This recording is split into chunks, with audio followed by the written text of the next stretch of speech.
Researchers say this is big news for high-risk patients. For privacy reasons, we can't show you what's inside the center. However, I can tell you that the setup is quite generous for those in need. They are bringing smiles during what's been a difficult time here in the city of El Paso. I want you to take a look behind me. We are at the memorial outside of the Walmart. When Vin Pearl Nails and Lashes reopens on Friday, getting a pedicure will look a little different. Clients will have to sit behind these shields. And really quick, just talk to me about the momentum that you were planning to keep as you go into possibly a runoff election. Victor, despite serving a small Texas County, Deputy Carlos Ramirez touched the lives of so many here in the law enforcement community. Good evening, Victor. Beginning on Tuesday, the Cortez family will open Mi Familia here at the Rim Shopping Center. As you can see a little over my shoulder, they're preparing for the very big day. Hey guys, I'm at Animal Adventure. Earlier, if you were with us for the 4 o'clock, it was about 40 degrees outside, and here it's about 54 degrees, and in there it's a little bit warmer. We're looking at some chicks here. You are being featured on day 3 of Culinaria. That is the grand tasting. Tell me what people can expect that night. Get his autograph and possibly a good picture they can post to Instagram, but I guess fans are going to have to wait just a little bit longer for Patty Mills. I'm feeling the pain for the people that lost their parents. Open for more than 30 years. Debbie's Bloomers is El Paso's flower shop. We're just adding little flowers, whatever colors, see? Choosing each flower to make the perfect bouquet. Student volunteer Rocio Bracera is carefully crafting each bundle together. For me, I am not a professional yet, but I'm doing it, oh my gosh, with my heart. Today's lineup of orders is a first for many. I have some children that were orphaned, so that hits home. These bundles of blooms are for customers like Gina Riley to take. I haven't really had a chance to stop by, and I want to take the time to show that we're supporting our city still. Those flowers are going here at the memorial outside of the Walmart. Hundreds of bouquets are being placed here in memory of those gone.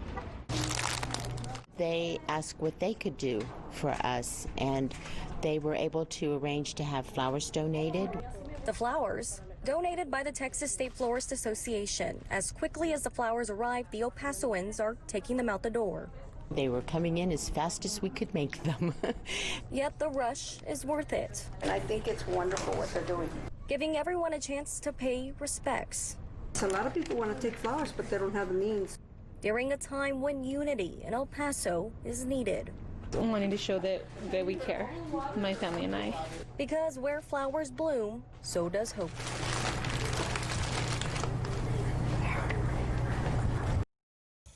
Using sanitizer is a big part of Leo Castillo's daily routine. Rubbing the gel in helps keep his hands clean and mind at ease. All right, so I sanitize very often.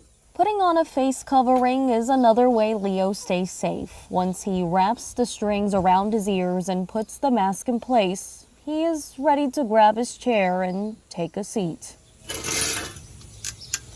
For a study session. With the flip of a screen, he is now reviewing over the calculus coursework he completed last semester. So I'm a full-time student at UTSA. I am majoring in multidisciplinary studies with the main focus in mathematics. Leo planned on attending summer school. However, the student decided against it due to COVID-19. I would prefer to stay home because there's a pandemic going on. Yet the college senior won't have a choice come August. He'll be attending 2 of his final course classes on campus. I think about it every day and I get scared because I don't want to go to campus, In early July, university leaders delayed releasing their full plan on reopening campus for the fall semester. The reason? The surge in local coronavirus cases. They didn't provide enough information on how they are going to help us make this transition as smooth as possible. Still, some details were sent out in an email to students. It said the university would offer classes on campus and online. Mask and mandated health training would also be required.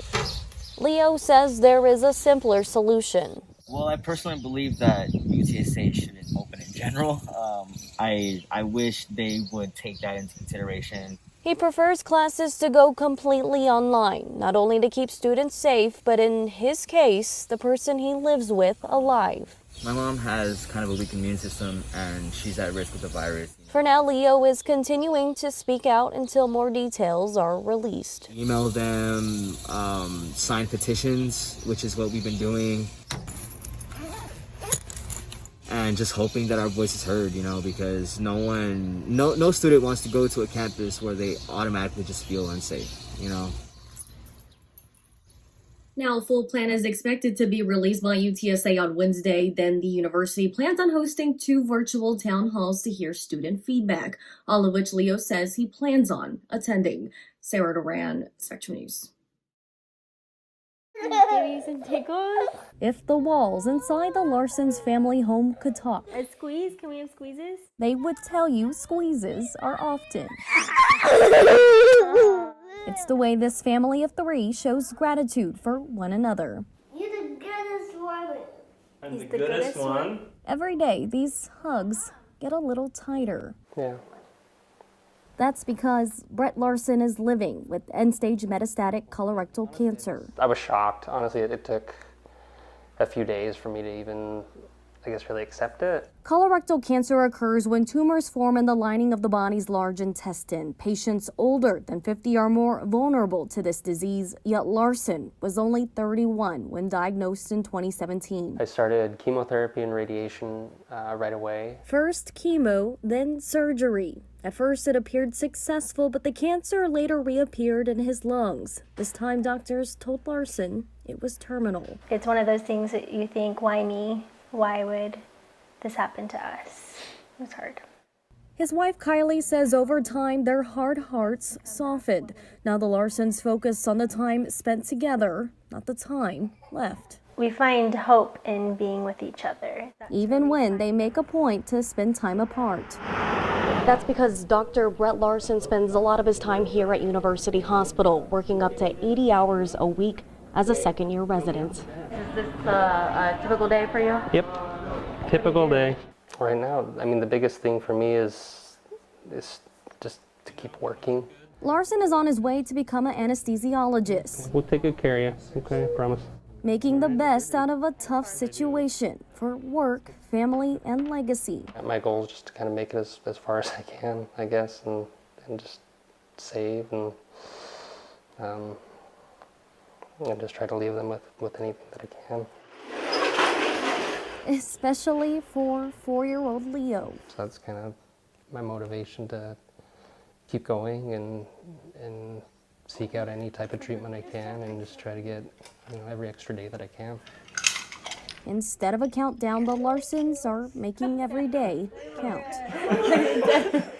Sarah Duran, Spectrum News.